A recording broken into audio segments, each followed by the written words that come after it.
Hi everybody, welcome to Sarah's Kitchen. We are making cast iron skillet and we're gonna get right to it because I am pressured for time. This is, real cooking, real kitchen, real life.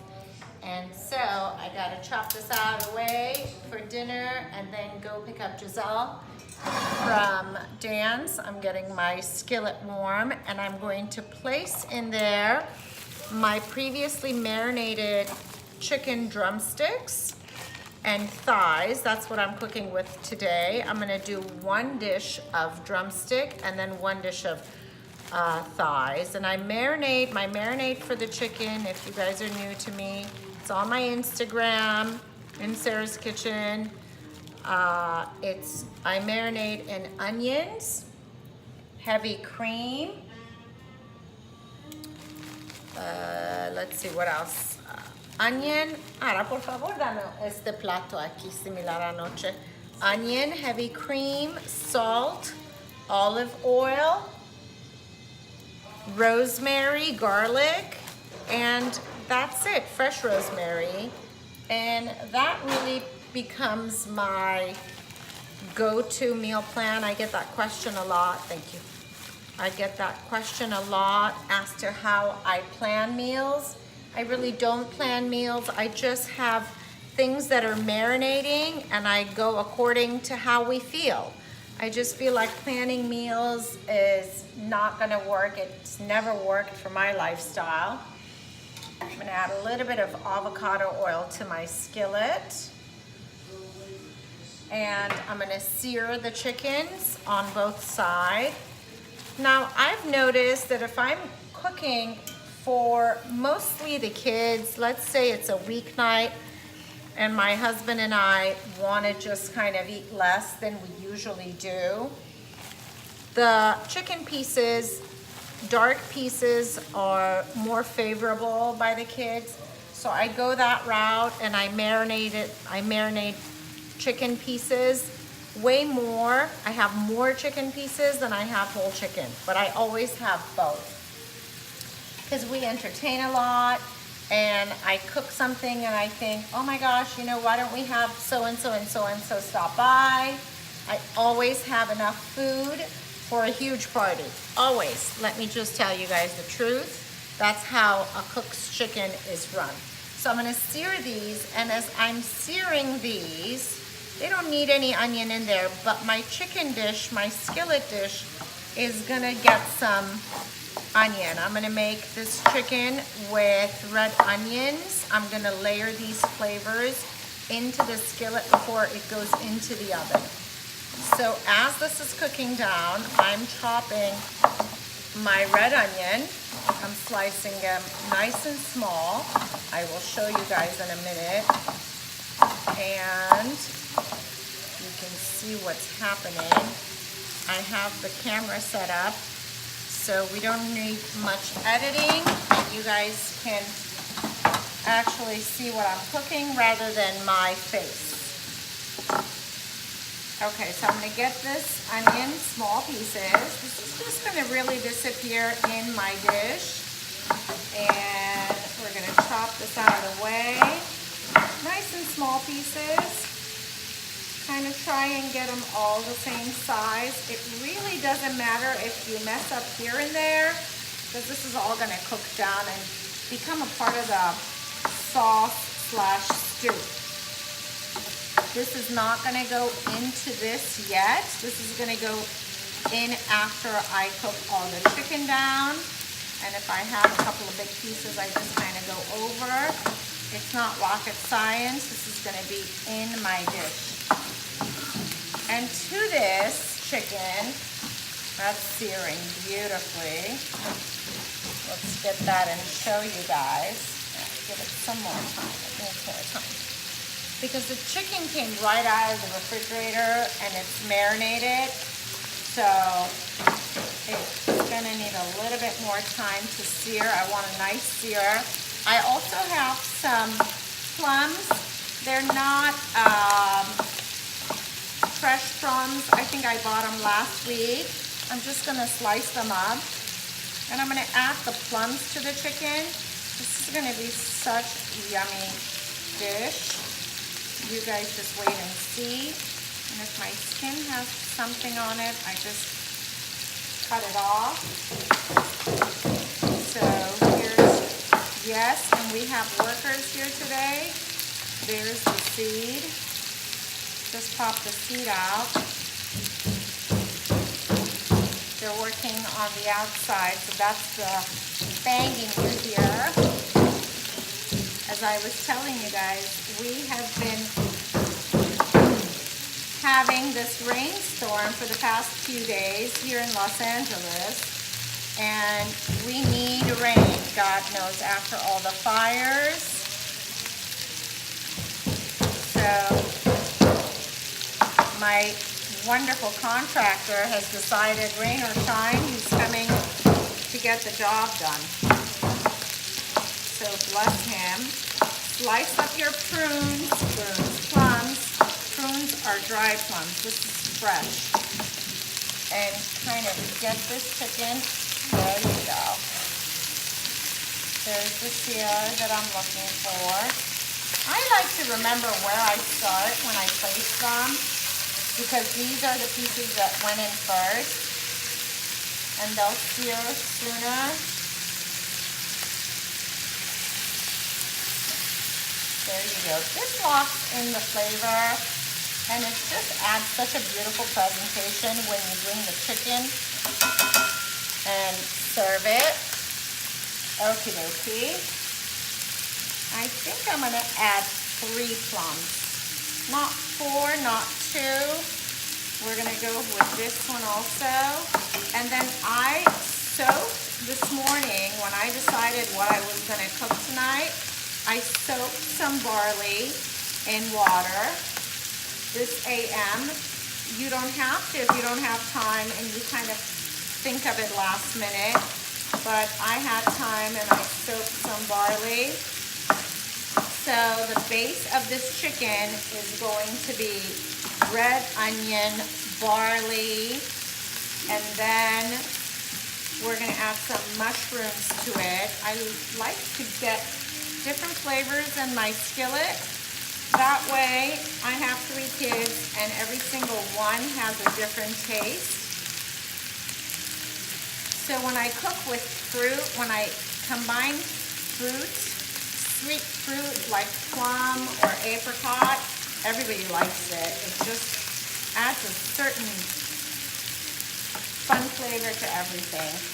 I'm going to get the chicken seared, and then I have my beautiful baking pan. I'm just going to remove them and add the thighs to this now. There we go. And this is going to rest in here. No onions yet. Turn it down so your oil doesn't burn. And look, I just put them in my handy dandy Ziploc. I pull it out of my Ziploc. It's already marinated. Another rundown of the marinade is red onions, rosemary, fresh, garlic, get the heat going, garlic, onions, heavy cream, salt, lemon, olive oil. I don't put any spices because I like this to be as basic as possible. So when I'm ready to cook it, I can literally turn it into anything I want it to be. It can become fried chicken. It can become coq au vin. It can become anything you want it to be. There we go. And I'll take the rosemary out because it really has no reason to be there. Now, as the chicken is searing, this one now, I'm going to bring my barley that's been soaking.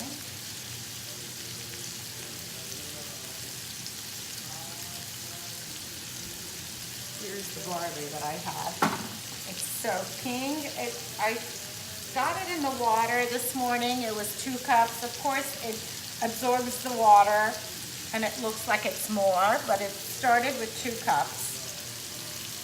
That's gonna fill the bottom of the skillet once I'm done searing the chicken. The chicken is gonna sear. This time around is gonna go quicker because my dish is hot. There you go.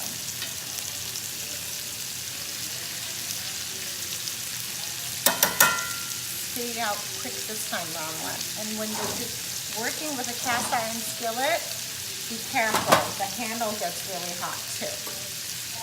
To this is when we're going to, you can take it out, the chicken, and start layering. I like to add the bone pieces over the boneless pieces because the bone pieces have more flavor and fat and it'll render down. So here's what I'm gonna start doing. I'm gonna add the onions right to the chicken skillet cooking. This is such a great dish. You guys are seriously gonna love it. And let me know what you think of these recipes. These are just universal. There's no really, this is from this or there. It's just universal. I opened the refrigerator and thought, why not add some plums to it? Now I'm gonna add my barley right over. And it had a little bit of water left over in there. That's okay. Now the benefit of soaking the barley is it's not gonna plump up any more than it has already. So I know that this dish is big enough and it has enough room for the barley to cook. Okay. Then what I'm gonna put on is my plums. Look at that. Oh my God, this is such a great, visually gorgeous, and it's gonna taste amazing. Whenever you're adding layers to your skillet or your dish, think of the flavors and how they're gonna render down and go all sit in the bottom. So in the bottom is gonna be the chicken thighs. That was just some leftover onion. And I'm not adding any garlic. You can if you like. I don't need to because my chicken was already marinated in garlic. I have these beautiful packaged mushrooms, organic mushrooms, and I don't believe they're Japanese, but I like to call them Japanese because I get them from the Asian market. And so here's the point with me layering all of this is, say somebody likes to have just the chicken and the mushrooms, great. Somebody wants to have the barley and make it more hearty and grainy, great. Now the chicken pieces will go on top and just scoot it down. This is gonna cook down and become gorgeous. Oh, and I like to kind of go one this way, one that way. Put them opposite like that. There.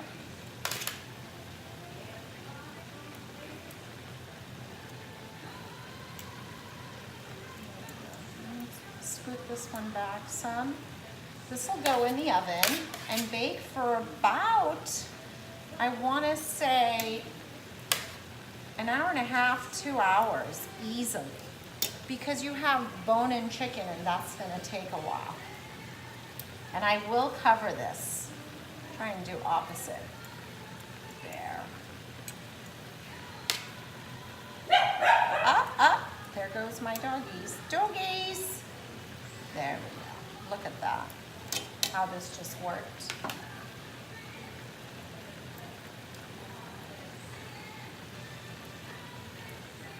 Now, I'm going to add some salt over this.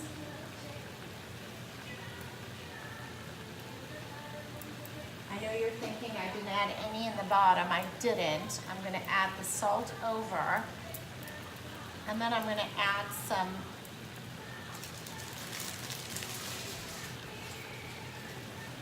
water and cook this down.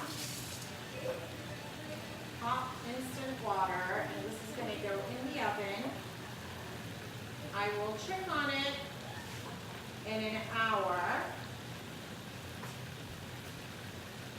You can put chicken broth. I really don't need any more chicken broth in there. It has enough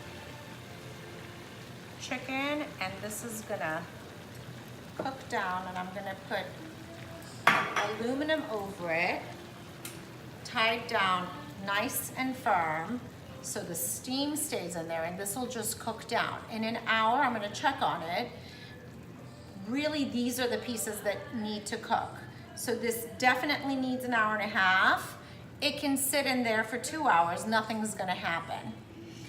All right, everybody, I hope you enjoyed this session. I am going to post a picture of it when it's done. Have a great day and tag me. Let me know what you think of this recipe. Also, if you're new to my channel, hi. You can find me on Instagram at In Sarah's Kitchen. Let me know what you think. And if you have any requests or questions, please email me. Hit the subscribe button and you'll get notified every time I post a new recipe. And also the bell, I think, will alert you. Thank you, have a great day, stay dry, safe, and be happy. Bye.